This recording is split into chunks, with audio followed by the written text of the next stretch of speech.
ഫൈനലിലേക്കുള്ള വാതിൽ തുറക്കാൻ ഇനി ഒരു ജയം മാത്രം. പക്ഷേ ആ വാതിലിന് മുന്നിൽ നിൽക്കുന്നത് യൂറോപ്പിലെ വമ്പൻ ശക്തികൾ. ലോകകപ്പ് സെമിയിൽ തീപ്പാറാൻ പോകുന്നത് സ്പെയിനും ഫ്രാൻസും തമ്മിലുള്ള മഹായുദ്ധം.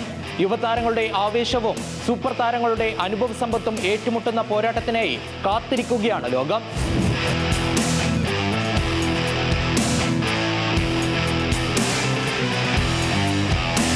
ലോകകപ്പിൽ സ്പെയിനും ഫ്രാൻസും മുമ്പ് നേർക്കുനേർ വന്നത് വെറും 2 തവണ മാത്രം.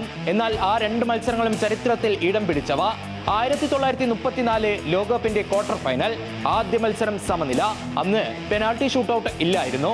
റീപ്ലേയിൽ സ്പെയിൻ ഒറ്റ ഗോൾ ജയം സ്വന്തമാക്കി ഫ്രാൻസിന്റെ സ്വപ്നം തകർത്തു. പിന്നീട് ഇരു ടീമും ഏറ്റുമുട്ടുന്നത് 72 വർഷങ്ങൾക്ക് ശേഷം 2006-ൽ. ഇത്തവണ പ്രീ ക്വാർട്ടറിൽ ഡേവിഡ് വിയയുടെ ഗോളിൽ സ്പെയിൻ ലീഡ് എടുത്തെങ്കിലും അതിനുശേഷം കണ്ടത് ഫ്രഞ്ച് കൊടുങ്കാറ്റ്. Zidane, Ribery, Vieira. ഫ്രാൻസ് 1-നെതിരെ 3 ഗോളിന് വിജയിച്ച് മുന്നേറി. പിന്നീട് ആ ലോകകപ്പിന്റെ ഫൈനലിലും ഫ്രാൻസ് കളിച്ചു.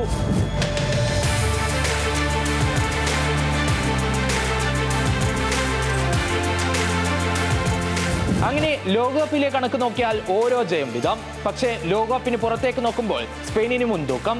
1922 മുതൽ ഇതുവരെ ഇരു ടീമുകളും 38 തവണ ഏറ്റുമുട്ടി. സ്പെയിൻ 18 മത്സരങ്ങൾ ജയിച്ചപ്പോൾ ഫ്രാൻസിന് ജയിക്കാനായത് 13-ൽ മാത്രം. 7 മത്സരങ്ങൾ സമനിലയിൽ കലാശിച്ചു. ഓരോ തലമുറയിലും ഈ വൈര്യം കണ്ടിട്ടുണ്ട്. ഏറ്റവും ഒടുവിൽ നേഷൻസ് ലീഗ് സെമിയിൽ ഗോൾ മഴ കണ്ട മത്സരത്തിൽ 4-നെതിരെ 5 ഗോളിന് സ്പെയിൻ ഫ്രാൻസിനെ തകർത്ത് ഫൈനലിലേക്ക് മുന്നേറി.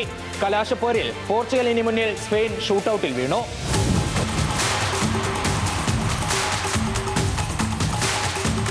ഇത്തവണ സെമിയിലേക്കുള്ള യാത്രയും ഇരു ടീമുകളും അതിഗംഭീരമാക്കി. സ്പെയിൻ, ഓസ്ട്രിയ, പോർച്ചുഗൽ, ബെൽജിയം എന്നീ കരുത്തരെ വീഴ്ത്തിയെത്തുമ്പോൾ ഫ്രാൻസ്, സ്വീഡൻ, പരാഗ്വേ, മൊറോക്കോ എന്നിവരെ മറികടന്നാണ് അവസാന 4-ലെത്തിയത്. പക്ഷേ ഈ മത്സരത്തെ വേറിട്ടതാക്കുന്നത് മറ്റൊരു പോരാട്ടമാണ്. ഒരു വശത്ത് ലോക ഫുട്ബോളിന്റെ വിസ്മയം ലെമിൻ യമാൽ, മറുവശത്ത് ലോകത്തെ വിറപ്പിക്കുന്ന കിലിയൻ എംബാപ്പെ. വേഗം, ഡ്രിബ്ലിംഗ്, ഫിനിഷിംഗ്, മാജിക്. ഒരു നിമിഷം മതി മത്സരം മാറ്റിമറിക്കാൻ ഇരുവർക്കും. അതേസമയം ഇത് താരങ്ങളുടെ പോരാട്ടം മാത്രമല്ല, സ്പെയിന്റെ പന്തടുക്ക ഫുട്ബോളും ഫ്രാൻസിന്റെ മിന്നൽ വേഗ ആക്രമണവും തമ്മിലുള്ള തന്ത്രയുദ്ധം കൂടിയാണ്. മിഡ്ഫീൽഡിലെ ആധിപത്യം, വിങ്ങുകളിലെ ആക്രമണം, ആദ്യ ഗോൾ, പരിശീലകരുടെ നീക്കങ്ങൾ. ചെറിയൊരു പിഴവ് പോലും ഫൈനൽ സ്വപ്നം തകർക്കാം. 1934-ൽ സ്പെയിൻ, 2006-ൽ ഫ്രാൻസ്. ഇനി 3-ാം ലോകകപ്പ് പോരാട്ടം. ചരിത്രം ആർക്കൊപ്പം നിൽക്കും? എംബാപ്പയുടെ ഫ്രാൻസിനൊപ്പമോ അതോ യമാലിന്റെ സ്പെയിനിനൊപ്പമോ?